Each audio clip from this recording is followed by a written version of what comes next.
सभी भक्तजनों को जय श्री कृष्ण। श्री मैत्रेय जी ने आगे कहा, विदुर जी, यज्ञ पशु को चशाल और यूप में बांध दिया गया था।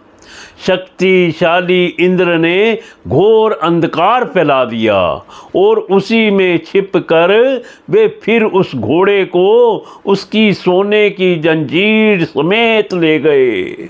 अत्रि मुनि ने फिर उन्हें आकाश में तेजी से जाते दिखा दिया, किंतु उनके पास कपाल और खटवांग देखकर पृथु पुत्र ने उनके मार्ग में कोई भी बाधा ना डाली। तब अत्रि ने राजकुमार को फिर उकसाया और उसने गुस्से में भरकर इंद्र को लक्ष्य बनाकर अपना बाण चढ़ाया। यह देखते ही देवराज उस वेश और घोड़े को छोड़कर वहीं अंतर ध्यान हो गए। वीर विजिता शव अपना घोड़ा लेकर पिता की यज्ञशाला में लौट आया। तब से इंद्र के उस निंदित वेश को मंद बुद्धि पुरुषों ने ग्रहण कर लिया। इंद्र ने अश्वहरण की इच्छा से जो जो रूप धारण किए थे, वे पाप के खंड होने के कारण पाखंड कहलाए। यहाँ खंड शब्द चिन्ह का वाचक है। इस प्रकार पृथु के यज्ञ का विध्वंस करने के लिए यज्ञ पशु को चुराते समय इंद्र ने जिन्हें कई बार ग्रहण करके त्यागा था, उन नगन, रक्तांबर तथा कापालिक आदि पाखंड पूर्ण आचारों में मनुष्य की बुद्धि प्राय मोहित हो जाती है, क्योंकि ये नास्ति कमत देखने में सुंदर हैं और बड़ी बड़ी युक्तियों से अपने पक्ष का समर्थन करते हैं। वास्तव में ये उपधर्म मात्र हैं। लोग भ्रमवश धर्म मानकर उनमें आसक्त हो जाते हैं। इंद्र की इस कुचाल का पता लगने पर परम पराक्रमी महाराज पृथु को बड़ा क्रोध हुआ। उन्होंने अपना धनुष उठाकर उस पर बाण चढ़ाया। उस समय क्रोधावेश के कारण उनकी ओर देखा नहीं जाता था। जब शिवजियों ने देखा कि असहाय पराक्रमी महाराज पृथु इंद्र का वध करने को तैयार हैं, तब उन्हें रोकते हुए कहा, राजन, आप तो बड़े बुद्धिमान हैं। यज्ञ दीक्षा ले लेने पर शास्त्र विहित यज्ञ पशु को छोड़कर और किसी का वध करना उचित नहीं है। इस यज्ञ कार्य में विघ्न डालने वाला आपका शत्रु इंद्र तो आपके श्वस से ही ईर्ष्यावश निस्तेज हो रहा है।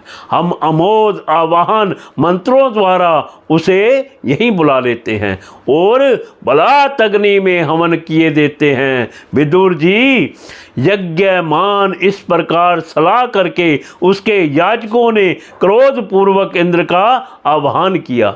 वे स्वाद द्वारा आहुति डालना ही चाहते थे कि ब्रह्मा जी ने वहां आकर उन्हें रोक दिया। वे बोले, याजकों, तुम्हें इंद्र का वध नहीं करना चाहिए। यह यज्ञ संज्ञक इंद्र तो भगवान की ही मूर्ति है। तुम यज्ञ द्वारा जिन देवताओं की आराधना कर रहे हो, वे इंद्र के ही तो अंग हैं और उसे तुम यज्ञ द्वारा मारना चाहते हो। पृथु के इस यज्ञानुष्ठान में विघ्न डालने के लिए इंद्र ने जो पाखंड फैलाया है, वह धर्म का उच्छेदन करने वाला है। इस बात पर तुम ध्यान दो।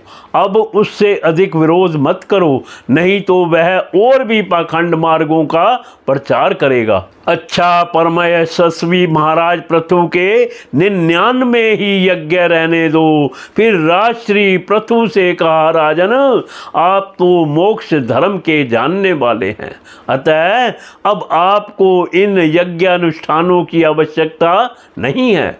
आपका मंगल हो। आप और इंद्र दोनों की पवित्र कीर्ति भगवान श्री हरि के शरीर हैं, इसलिए अपने ही स्वरूप भूत इंद्र इंद्र के प्रति आपको क्रोध नहीं करना चाहिए। आपका यह यज्ञ निर्विघ्न समाप्त नहीं हुआ, इसके लिए आप चिंता ना करें। हमारी बात आप आदर पूर्वक स्वीकार कीजिए।